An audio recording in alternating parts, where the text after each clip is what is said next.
Hello दोस्तों, आप सब कैसे हैं। उम्मीद करते हैं कि आप सब अच्छे होंगे। दोस्तों, मैं आपका भाई राहुल कुमार तिवारी आपको तहे दिल से स्वागत करता हूं आपका अपना YouTube channel government job maker पर। एक बात याद रखिएगा, कभी भी आप भगवान के भरोसे मत बैठिए, कभी भी आप भगवान के भरोसे मत बैठिए। क्या पता कहीं भगवान आपके भरोसे बैठा होगा। कहने का मतलब है कि आप ये नहीं ना कि भगवान जी हमको ये कर दीजिए, वो कर दीजिए, हमारी इसमें जॉब लगा दीजिए। अरे नहीं, जब तक आप मेहनत नहीं करिएगा कहीं सफलता नहीं मिलने वाला है। मेहनत करिए, थोड़ा ही करिए, लेकिन एवरी डे है, यानी कि हर रोज कीजिए, ठीक है। सफलता अपने आप आपको मिलेगी, तब आपको पता चलेगा कि हाँ हमने क्या आपसे कहा था। दोस्तों, हम आपके सामने आज लेकर के आए हैं, देखिए यहाँ पर क्या है, future perfect tense. Future perfect tense, इससे पहले टेंस का जो हमने वीडियो बनाया ना, आपके डिस्क्रिप्शन बॉक्स में लिंक दे रखा है, आप प्लीज वहां से जाकर के एक बार जरूर पढ़िएगा, ठीक है। तो फ्यूचर परफेक्ट टेंस आप देख करके समझेंगे होंगे कि फ्यूचर का मतलब होता है भविष्य, और परफेक्ट लगा दिया यानी कि चुकेगा, चुकेगी, चुकेंगे। इसका पहचान क्या हुआ फ्यूचर परफेक्ट टेंस का, कि जिस हिंदी वाक्य के क्रिया के अंत में, ध्यान दीजिएगा, क्रिया के अंत में चुकेगा, चुकेगी, चुकेंगे लगा हो, तो आप क्या समझेंगे कि वह फ्यूचर परफेक्ट टेंस है, ठीक है। अब यहां पर आइए, इसका मेन बनाने का नियम क्या है, रूल क्या है, आखिर कैसे हम बनाएंगे। दोस्तों, हम आपको बताएंगे 4 सेंटेंस में, सिंपल में, इंट्रोगेटिव में, नेगेटिव में और इंट्रोगेटिव प्लस नेगेटिव में। तो बनाने का नियम, नंबर ए, ध्यान दीजिएगा, नंबर ए यानी कि सिंपल सेंटेंस। सिंपल सेंटेंस में, ठीक है, सबसे पहले आएगा आपका यहां पर सब्जेक्ट, ठीक है। सब्जेक्ट के बाद आएगा शैल या विल, उसके बाद ध्यान दीजिएगा सब्जेक्ट प्लस शैल या विल, उसके बाद लगेगा हैव, उसके बाद हो जाएगा आपका भी का तीसरा रूप। भी का तीसरा रूप कहने का मतलब कि वर्ब का तीसरा रूप, ठीक है। भी बोले तो वर्ब, यानी कि क्रिया का तीसरा फॉर्म आपको याद करना होगा। ध्यान रखिएगा कि V1, V2, V3, V4, V5, ये आप एकदम याद कर लीजिएगा वर्ब फॉर्म, ठीक है। तो यहां से समझ में आ जाएगा V3 आखिर है क्या, यानी कि जो भी क्रिया लेंगे, ठीक है, जो भी वर्ब आएगा उसका तीसरा रूप लिखना है, ठीक है। जैसे मान लीजिए कि इट मतलब खाना, तो खाना क्या है, एक वर्ब है, क्रिया है। तो ईट का दूसरा रूप क्या हो जाएगा, एट, तीसरा रूप ईटेन, चौथा रूप ईटिंग, पांचवा रूप इट्स, ठीक है, इस तरह से।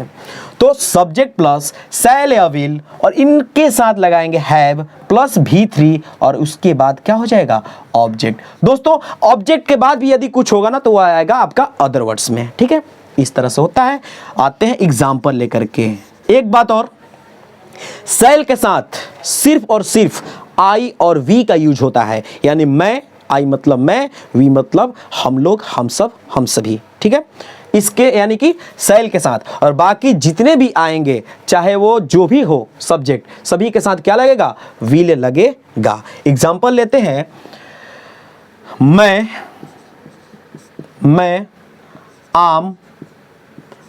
आम खा चुकूंगा, मैं आम खा चुकूंगा। दोस्तों, यहां पर देखिए, मैं आम खा चुकूंगा, तो चुकेगा, चुकेगी, चुकेंगे, तो चुकूंगा। तो यहां पर क्या होगा, मैं के लिए आ जाएगा आई के साथ लगेगा शैल, आई शैल, उसके बाद हैव। हाँ, एक बात और, हैज का यूज इसमें नहीं होगा, ठीक है। शैल के साथ भी हैव, विल के साथ भी हैव, तो आई shall have, I shall have. यहां पे आइए, क्या है, V3 खाना, वर्ब है ना, तो ईट एट, ईटेन, क्या खा रहा है, मैंगो। दोस्तों, आदमी एक बार में सिर्फ एक ही आम खा सकता है, इसलिए यहां पर लगा देंगे अ मैंगो, बस इस तरह से, I shall have eaten a mango. फिर एक चीज, एक एग्जांपल ले लेते हैं, तुम सभी दिल्ली दिल्ली से आ चुकोगे, तुम सभी दिल्ली से आ चुकोगे, इस तरह से। तो तुम सभी, यू क्या, विल, यू विल हैव, एक एक पॉइंट देखते जाइए, यहां से दम सेट कर देना है। यहां से सब्जेक्ट यू, विल यहीं से लिए हैं, हैव, V3 क्या है, आना, कम, केम, कम, ठीक है। कम का तीसरा फॉर्म भी क्या होता है, कम ही होता है। कहां से, देखिए तो कहां से, तो दिल्ली से आने के लिए फ्रॉम, और दिल्ली की, इस तरह से होगा, ठीक है। अब हम इसका लेते हैं इंट्रोगेटिव सेंटेंस में, कि इंट्रोगेटिव सेंटेंस में हम इसको कैसे बनाएंगे। नंबर बी, ये यहां से मिटा देते हैं यहां तक, ठीक है।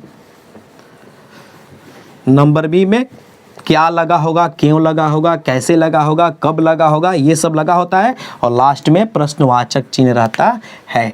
Number B interrogative,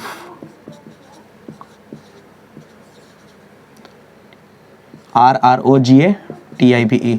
interrogative sentence में दोस्तों सबसे पहले आ जाएगा आपका शैल या विल, ठीक है। उसके बाद आएगा आपका सब्जेक्ट, उसके बाद हैव, V3 सब रहेगा, और लास्ट में क्या आ जाएगा, क्वेश्चन मार्क आ जाएगा, ठीक है।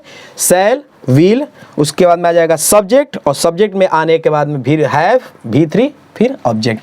यहां पर आइए, क्या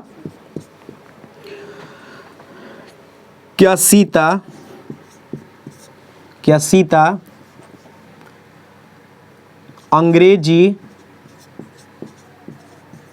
अंग्रेजी का किताब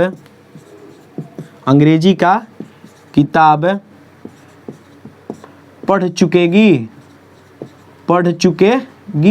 लास्ट में देखिए तो क्वेश्चन मार्क। क्या सीता अंग्रेजी का किताब पढ़ चुकेगी, क्या लगा दिया, यानी कि क्या है, इंट्रोगेटिव है, प्रश्नवाचक है। लास्ट में देखिए यहाँ पे ये चिन्ह एकदम फिक्स होना चाहिए, ठीक है। तो सबसे पहले आ जाएगा यहाँ पर सीता है तो विल, उसके बाद सीता, विल सीता हैव, क्या करेगी, पढ़ना। तो रीड का तीसरा फॉर्म क्या होगा, रीड, यानी कि तीसरा फॉर्म भी क्या होगा, रीड ही होगा, ठीक है। तो विल सीता हैव रीड किसका किताब, तो अंग्रेजी का किताब, यानी कि इंग्लिश बुक। और लास्ट में तो भैया ये फिक्स है, चाहे हिंदी हो चाहे अंग्रेजी हो, कोई भी सेंटेंस हो, हिंदी में भी लास्ट में प्रश्नवाचक चिन्ह और इंग्लिश में भी प्रश्नवाचक चिन्ह, इस तरह से ही होगा आपका इंट्रोगेटिव हो गया, ठीक है। अब लेकर चलते हैं, आपके सामने लाते हैं यहाँ पर निगेटिव सेंटेंस, यानी कि इसमें क्या नहीं होगा, सिर्फ और सिर्फ नहीं लगा होगा कहीं ना कहीं जा करके, ठीक है, नहीं लगा होगा। तो इसके लिए हम एग्जाम्पल आपके सामने लेते हैं, और उससे पहले हम आपको सबसे पहले बता रहे हैं कि बनेगा कैसे, यानी कि इसके बनाने का नियम। सी में निगेटिव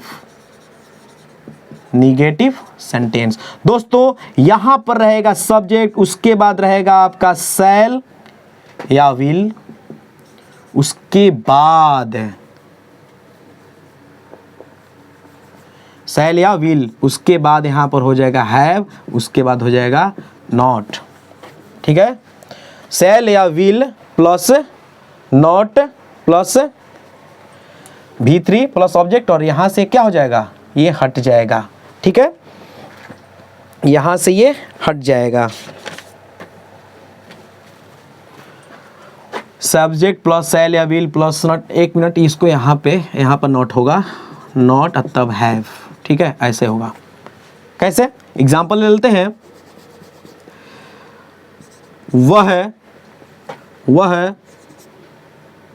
वह उर्दू नहीं बोल चुकेगा, वह उर्दू नहीं बोल चुकेगा, इस तरह से। तो सबसे पहले उर्दू नहीं बोल चुकेगा तो ही है, तो ही के लिए आ जाएगा यहाँ पर ही विल, ठीक है। नॉट हैव क्या है, बोलना का क्या होगा, स्पीक, स्पोक, स्पोकन, तो spoken, he will not have spoken क्या, उर्दू। इस तरह से दोस्तों ये हो जाएगा इसका निगेटिव सेंटेंस में, ठीक है। अब लास्ट यानी कि इंट्रोगेटिव प्लस निगेटिव सेंटेंस में इसका बनाने का नियम क्या है, ठीक है। इंट्रोगेटिव प्लस निगेटिव सेंटेंस जिसमें क्या भी लगा होगा और नहीं भी लगा होगा, number D. Interrogative plus negative sentence में इसका बनाने का नियम क्या है। तो सबसे पहले आएगा यहां पर देखिएगा, शैल या will plus subject plus not plus have plus V3 plus object और लास्ट में क्वेश्चन मार्क। ये हुआ इसका बनाने का स्ट्रक्चर यानी कि नियम, ठीक है। जैसे क्या वे लोग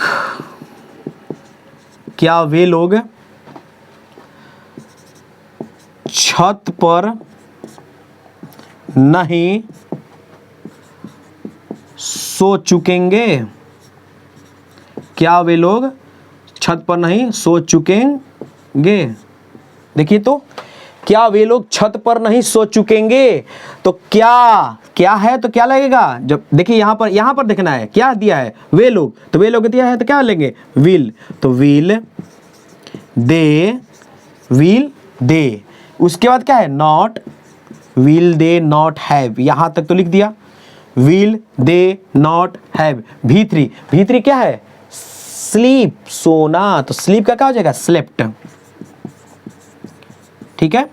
तो will they not have slept, कहां पर, यहां पर देखिए कहां पर, ऑब्जेक्ट क्या है, छत पर, ऑन द रूफ, और ये लास्ट में क्वेश्चन मार्क। इस तरह से आपका हुआ फ्यूचर परफेक्ट टेंस का चारों सेंटेंस में, ठीक है दोस्तों। उम्मीद करते हैं कि ये वीडियो आपको अच्छी लगी होगी। यदि अच्छी लगी तो प्लीज़ भागिए मत, हमारे चैनल को सब्सक्राइब कीजिए, ठीक है, लाइक कीजिए, लिंक को दोस्तों तक शेयर कीजिए। थैंक यू, धन्यवाद।